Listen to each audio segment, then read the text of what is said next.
네, 이번에는 폰트의 역할 해보도록 하겠습니다.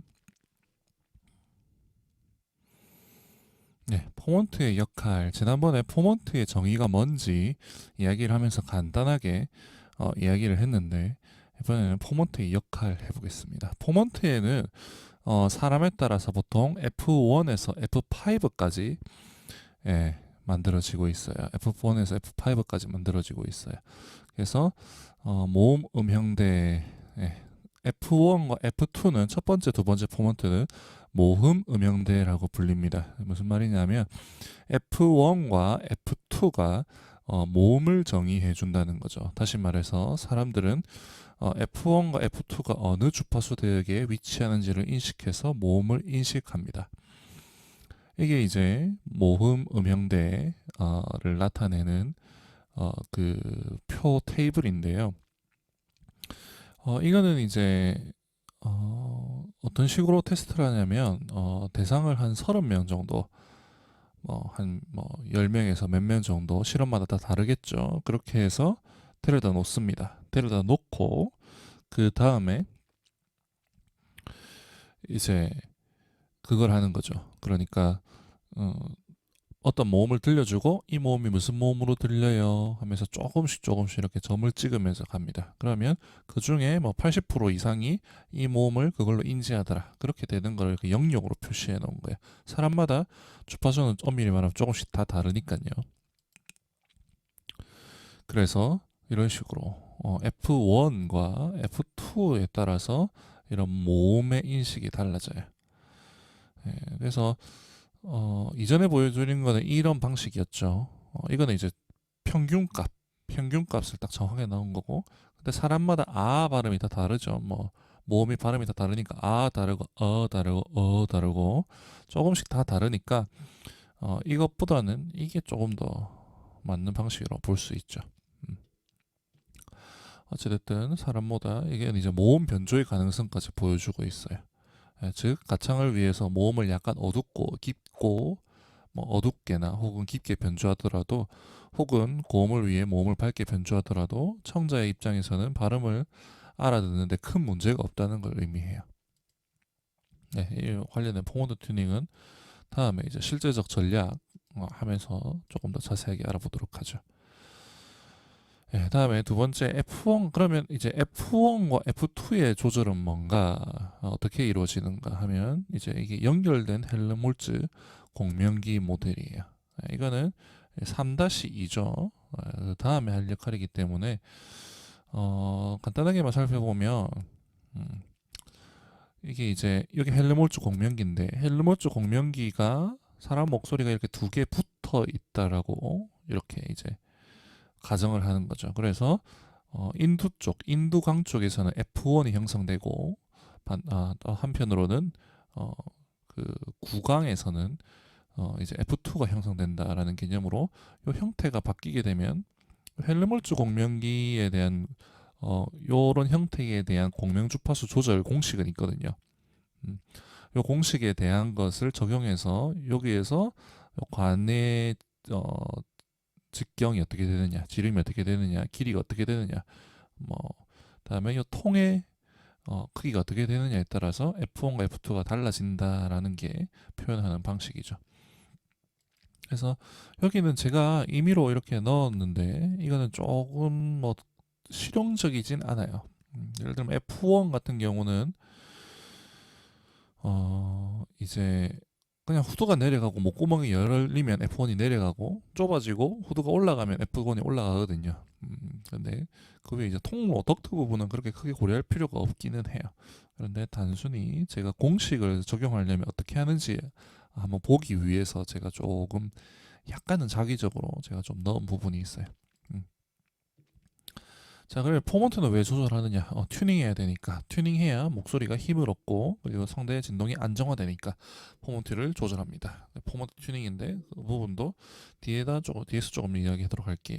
자, 그러면 아까는 이제 F1과 F2가 동시에 하는 역할이었고 이번에는 F1의 역할에 대해서 이야기하도록 하겠습니다. F1의 역할은 목소리의 기표음 가득 찬 느낌이라고 되어 있는데 정확하게는 F1의 열리고 닫힌 모음을 결정지어요.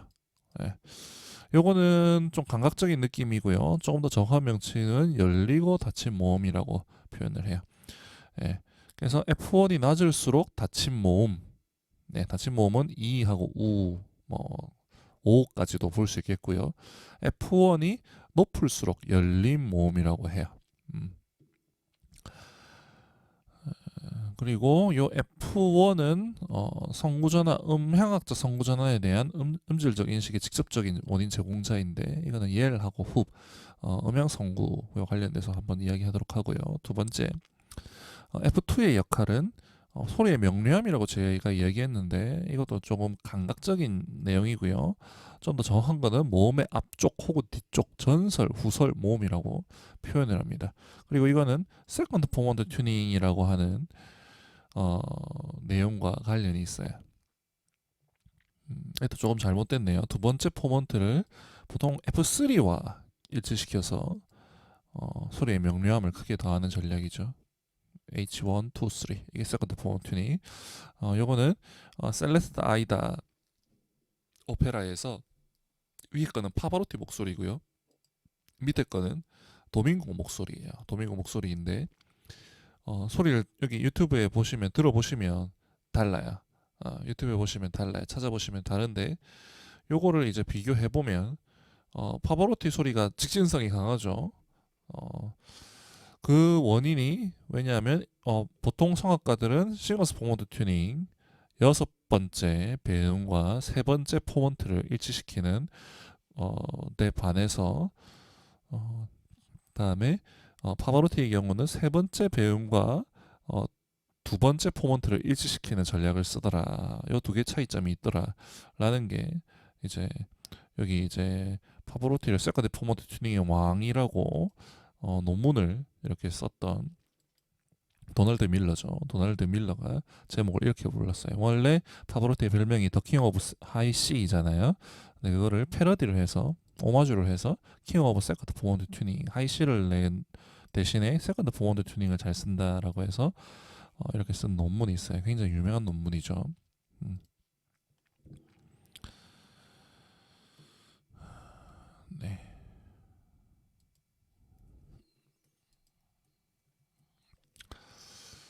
그래서 이렇게 보시면 되고, 그리고 F3와 F5의 역할은 시너스 포먼트의 역할이라고 해요. 네, 보통 사람의 목소리는 음영대는 보통 3개에서 4개 정도만 형성되고 다섯 번째 음영대는 존재하지 않는 경우도 많아요. 여성의 경우에는 대부분 다섯 번째 음영대를 가지고 있지 않아요. 왜냐하면 좀 발성 기간이 작기 때문이죠. 그래서 어, 여기 가수 음영대라고 싱어스 포먼트 혹은 성악가 음영대라고 국내 번역돼서 소개된 부분도 있죠. 이거는 이제 F3와 F5에 의해서 형성되면서 보통 F3, F3에 대해서 형성되고 F4, F5는 없어지는 게 합쳐지는 게 더 낫다라고 이야기를 하죠. 그래서 이거는 이제 바톨로뮤 다음에 준트버그 여기서 이제 유명하게 연구를 했고요. 음. 그래서 이거는 이제 요 그래프가 유명한데 오케스트라의 주파수는 이렇게 여기 보시면 녹색 점선인데 가수 성악가의 목소리는 3kHz 대 2.5에 2.3에서 3kHz 대의 큰 에너지를 가지고 있어서 기존의 오케스트라의 요 반주를 뚫고 나올 수 있더라. 단순히 볼륨만 놓고 보면 오케스트라의 목소리가 더 클 텐데 목소리가 저 멀리서도 선명하게 들리는 이유가 뭐냐라고 했을 때 이 성악가 음영대 때문이다라고 이제 바톨로미하고 존 투버그가 이렇게 이야기를 한 거죠. 설명을. 그래서 이거는 이제 이탈리아 전통 용어로는 스킬로라고 표현을 하기도 하고요. 그리고 이건 이 부분이 튀어나왔을 때 잘 들리는 이유가 왜냐하면 사람의 목소리는 이 주파수 대역에 민감해요. 예. 이거는 이제 웨이도, 이도, 귓바퀴에서 우리 귀가 여기에 공명 특성을 가지고 있거든요. 그래서 똑같은 주파수를 들려주더라도 2에서 3kHz대에 예민하게 반응해요. 이 그래프 말고 더 좋은 건 등청감 곡선 같은 거 보면 잘 나오죠. 예, 2에서 3kHz 헤르츠대의 역치가 다른 음력 다른 주파수의 소리들보다 훨씬 역치값이 낮죠. 예. 그래서 이 가수 음영대를 그럼 만드는 방법은 뭐냐라고 했을 때 첫 번째는 낮은 후두, 두 번째는 열린 목구멍, 세 번째는 좁아진 상호두관, 네 번째는 성도가 상호두관의 6배 이상일 것 등으로 표현이 되는데 뭐 결국 대부분의 내용들은 낮은 후두로 이렇게 수렴을 해요. 근데 이 낮은 후두라는 게 막 엄청 후두가 낮아야 된다는 건 아니에요. 정확하게 말하면 6배 법칙이라고 이런 게 있거든요.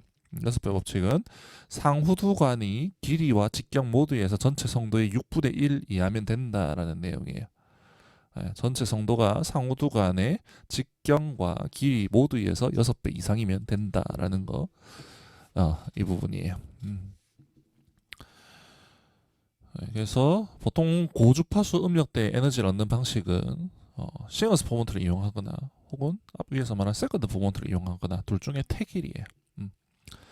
그래서 이게 이제 포먼트의 역할들이고, 다시 한번 정리를 하면